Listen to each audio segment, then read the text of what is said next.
আসসালামু আলাইকুম, সবাই কেমন আছেন? আশা করি সবাই ভালো আছেন। আজকে আমাদের ফটোশপ সিসি ২০২০ এর ১৩ নম্বরের ক্লাসে আপনাদের সবাইকে স্বাগতম। চলুন তাহলে আর সময় নষ্ট না করে আমরা ফটোশপে চলে যাই। ফটোশপটি ওপেন করে নিচ্ছি। তারপর এখান থেকে ওপেনে ক্লিক করে আমি একটি ডকুমেন্ট ওপেন করে নিচ্ছি। এখান থেকে এই যে এই ডকুমেন্টটি আমি ওপেন করে নিলাম। আর গত ভিডিওতে আমরা দেখেছিলাম এখান থেকে গ্রেডিয়েন্ট টুলের কাজগুলো দেখেছিলাম, এখান থেকে এই দুটি টুলের কাজ দেখেছি। আজকে আমরা এখান থেকে এই যে লক্ষ্য করবেন এখানে আরেকটি টুল রয়েছে, ব্লার টুল। তো ব্লার টুলের মধ্যে আপনারা আরও 3টি টুল দেখতে পাবেন, ব্লার টুল, শার্পেন টুল, স্মুথ টুল। তো এই 3টি টুলের কাজ একটি একটি করে আমি এই ভিডিওতে আজকে বলবো। আচ্ছা, প্রথমেই ব্লার টুল। আপনারা ব্লার টুলের কাজটি মনে করছেন যে আমরা কোনো কিছু ব্লার করার জন্য যেরকম ব্যাকগ্রাউন্ড ব্লার করতে হয় সেজন্য আমরা এটি ব্যবহার করব। আপনারা যদি এটি ভেবে থাকেন তো এটি মানে 50% ভুল ভেবেছেন, কারণ এটি দিয়ে ব্যাকগ্রাউন্ডকে ব্লার করার জন্য আপনার অনেক পরিশ্রম করতে হবে। তো আমরা এই টুল দিয়ে ব্লার করি না সাধারণত। আর ব্লার কীভাবে করতে হয় সেটি আমরা আগামী ভিডিওগুলোর মধ্যে একটির মধ্যে দেখব। এই টুল দিয়ে আপনারা ব্যাকগ্রাউন্ডকে ব্লার করবেন না, শুধু এই টুলটি কী কাজে লাগে একটু দেখবেন। এই যে আমার এই পিকচারের মধ্যে দেখুন স্ক্রিনটা কীরকম, এখানে দেখুন নয়েস আকৃতির আছে। তো আমার এই স্ক্রিনের মধ্যে অনেকগুলো নয়েস রয়েছে, এই নয়েসগুলো আমি দূর করার জন্য এই ব্লার টুলটি ইউজ করতে পারবো। আচ্ছা, আপনারা যদি ব্লার টুলের এখানে অপশন বারে দেখতে পান, এই যে এই অপশনগুলোর মধ্যে উপরে যে প্রথম অপশনটি রয়েছে সেটি হচ্ছে ব্লারের সাইজ কমানো বাড়ানো। আচ্ছা, ব্লারের আমরা ব্রাশের সাইজ যেভাবে কমিয়ে বাড়িয়ে নেই, ব্লার টুলের সাইজটিও ঠিক সেভাবেই আমরা কমিয়ে বাড়িয়ে নিতে পারবো। আর তারপর এখান থেকে মোডের কাজটিও আমরা এর আগে দেখে এসেছি। তারপর এখান থেকে নতুন একটি অপশন রয়েছে এখানে স্ট্রেংথের কাজটি হচ্ছে আপনারা ব্লার। আচ্ছা, আমি যদি এখানে এই যে দেখুন এখানে ব্লার করে নিচ্ছি, এই যে দেখুন আমার এখান থেকে নয়েজগুলো দূর হয়ে যাচ্ছে। তো আমি যদি এই ব্লারটি আরও বেশি চাই তখন আমি কি করব? তখন আমি এখান থেকে এই যে স্ট্রেংথে বাড়িয়ে দিব। দেখুন আমি 100% করে দিচ্ছি, দেখুন আমার ব্লার এরিয়াটি আরও বেড়ে গেছে।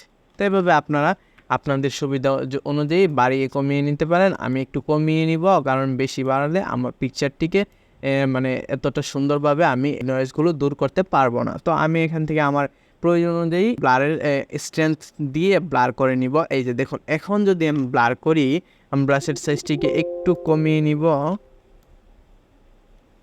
দেখুন আমার নয়েজগুলো একটি একটি করে দূর হয়ে যাচ্ছে। তো এভাবে আপনারা ফেসের মধ্যে বা বিভিন্ন অবজেক্টের নয়েজ দূর করতে এই ব্লার টুলটি ইউজ করতে পারেন। দেখুন আমার এখানে রয়েছে আরও। আর এই কাজটি আরও সহজভাবেও করা যায়, সেটি আমরা আগামী ভিডিওগুলোতে দেখব।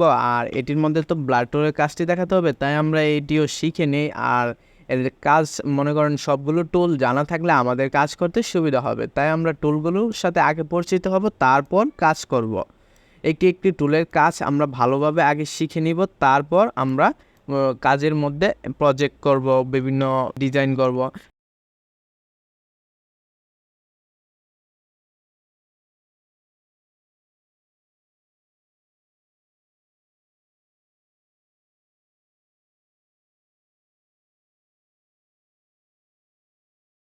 আমরা লক্ষ্য করব যে আমরা শুধু ফেসের মধ্যে ইউজ করব। আর এখানে যে দেখতে পাচ্ছেন ঠোঁট, তারপর চোখ, এগুলোর মধ্যে যেহেতু আমরা করব না, কারণ এগুলোর মধ্যে তো আর নয়েজ নেই, তো এটি ব্লার করে দিবে, পরে আমার এইগুলো আবার দেখা যাবে না, আমার ফটোটি অসুন্দর হয়ে যাবে। তাই আমি শুধু ফেসের মধ্যে করে নিয়েছি। দেখতে পাচ্ছেন আমার এখানে আগের ফেসটি আর এখানের ফেসটি। যদি আমার আগের ফেসটি দেখতে চান তাহলে ওই যে দেখুন আমি হিস্টোরির মধ্যে গিয়ে এই যে দেখুন এখন যদি আমি জুম করি, এই যে দেখুন আমার নয়েজগুলো বেশি উঠছে, কিন্তু আমি যখন ব্লার করেছি তখন দেখুন আমার একটি নয়েজও নেই। তারপরে আপনারা ফটোকে এডিট করতে পারেন এভাবে।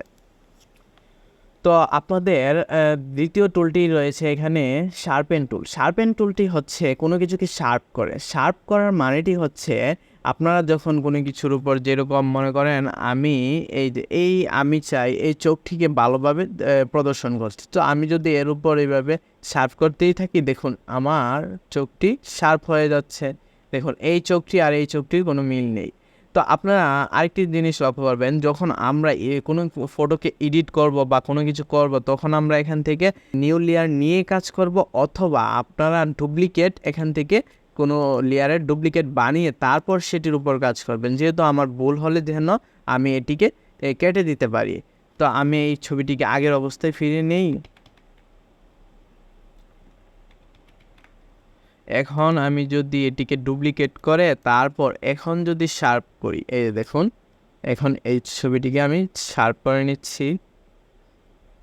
তো দেখুন আমি যদি উপরের এই ছবিটিকে এখন মুছে দিই, দেখুন আমার শার্প করার আগে কীরকম ছিল, তারপর শার্প করার পরে আমার ছবিটি চোখটি আরও উজ্জ্বল হয়ে উঠেছে। তো আমরা শার্পের কাজটি দেখে নিলাম।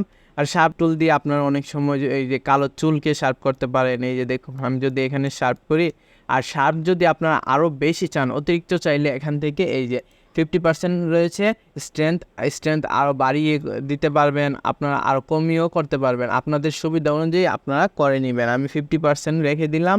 আর এখান থেকে এই যে প্রটেক্ট ডিটেল, এইটির কাজ কি, আমরা যদি প্রটেক্ট ডিটেলটা ইউজটা করি, আচ্ছা আমি এখান থেকে এটিকে উঠিয়ে দিই, টিকমার্কি উঠিয়ে দিলে এখন যদি আমি এখানে শার্পেন টুল দিয়ে শার্প করি, দেখুন আমার এটি অতিরিক্ত হয়ে যাচ্ছে। কীরকম হয়ে গেল যে আমার এখান থেকে এই ডিটেলসটা ধরে রাখতে পারিনি। যখন আমরা প্রটেক্ট ডিটেলসে ক্লিক করে রাখবো, তখন এই ছবিটি অনুযায়ী এটিকে এডিট করতে থাকবে।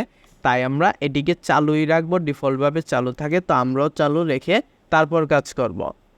তো আমরা তারপর তৃতীয় টুলটিতে চলে যাই, স্মুথ টুল। স্মুথ টুলের কাজটি কি? স্মুথ টুল সাধারণত আপনার পিক্সেল নিয়ে কাজ করে। ছবির পিক্সেলগুলো যেরকম আমি যদি এখান থেকে এই যে দেখুন এখান থেকে ক্লিক করে এখানে দেখুন আমার এখান থেকে স্ক্রিনটি বের হয়ে গেছে। তো এটিকে যদি আপনারা আরও ভালো করে দেখেন, দেখুন আমি মনে করেন আমি চাই যে আমার এই কিনারের মধ্যে যে চুলগুলো রয়েছে সেই চুলগুলো আমি কেটে দিতে। তো এই চুলগুলো কিভাবে কাটবো, তখন দেখুন স্মুথ টুল দিয়ে আমরা যখন এখানে এইভাবে ড্র্যাগ করে এইভাবে নিয়ে যাব, তখন দেখুন এটি এই সাদা অংশের পিক্সেল থেকে এইদিকে মিশিয়ে দিচ্ছে। কিন্তু যখন আমরা এখান থেকে মনে করেন এই কানটিকে বড় করতে চাই, তখন আমরা যখন এই যে দেখুন আমি এই অংশটুকুকে আরেকটু বড় করতে চাই, তখন আমি এটিকে ধরে এই যে পিক্সেল অনুযায়ী আমি যদি এরকম করি, দেখুন আমার ব্লার হয়ে যাচ্ছে আর এটি আরও বড় হয়ে যাচ্ছে।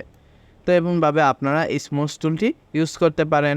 আমি যদি এখান থেকে এই চুলগুলো বাদ দিতে যাই, তাহলে দেখুন আমি একটি একটি করে চুল দেখুন চুলগুলো চলে যাচ্ছে। তো স্মুথ টুল সাধারণত পিক্সেল নিয়ে কাজ করে। আপনারা খুব সহজে এটি দিয়ে ছবিকে এডিট করতে পারবেন।